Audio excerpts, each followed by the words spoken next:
Siraje meya agendawo kati omukono munisipali atatutulize buli lukye ebbugumu ly'okulonda lyeyongera ng'abantu bangi balasenga bwe beegwanyiza ebifo ebitali bimu mu bitundu by'eggwanga eby'enjawulo mu batalutumidde mwana kwe kuli abayimbi kw'ossa ne bannakatemba nga bangi batandise okulaga obwagazi mu bifo eby'enjawulo eby'obukulembeze omuli n'omuyimbi Kalifa Aganaga gwe twakulaze olunaku olw'eggulo ng'ono yeegwanyiza ekifo ky'omubaka wa Lubaga South y'omu bitundu by'e Mukono omutegesi w'ebivulu ate nga muyimbi amanyiddwa nga Ssaalongo Siraje avuddeyo n'akasanga bw'agenda okwesimbawo ku kifo kya mmeeya wa Mukono nga mu kiseera kino ekifo kino kirimu mmeeya George Fred Kajimu.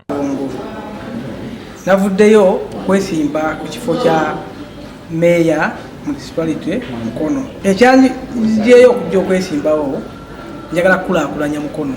Ono gwe tusanze n'omuyimbi Gerald Kiwewa yeewunyiza ekyokuba nti ekibuga Mukono tekyafuulibwa site era n'awera nti olulinnya ku ntebe bw'ati waakulwana kukuuka jjembe okulaba nga Mukono efuulibwa site. Mukono efuuke site kubanga baddaawo nga mpulira ebitundu bingi Mbaale bagiwadde site, Mbaala bagiwadde site, Masaka bagiwadde site.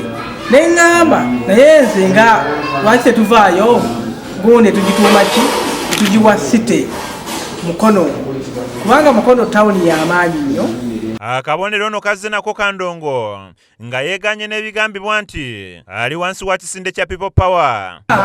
People Power mikwano gyange NRM sina kibiina kyonna kyenako lutalo nalyo nze nazengaaze muntu nga Ssaalongo kubanga kubuulidde mbadde mu music sibadde mu byobufuzi mbiyingiramu buki buyingizi sina muntu gwe mbadde nkwatagana naye nti kibiina bwe kiti oba kibiina bwe kiti kati ebyo era nga bwe mbadde nga tebamanyidde mu kibiina era nze nga siri mu kibiina.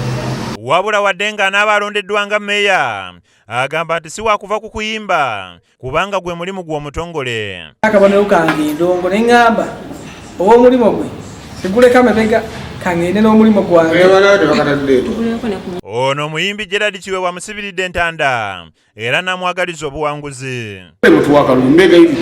Muwakalula omusajja ono nsukakasane mu municipali eno alimu bwaba yamwenkana aveeyo Ssaalongo Emilio amwenkana aveeyo aliwo omubati waliwo figa Katonda ze yatonda nga ezo zeezo.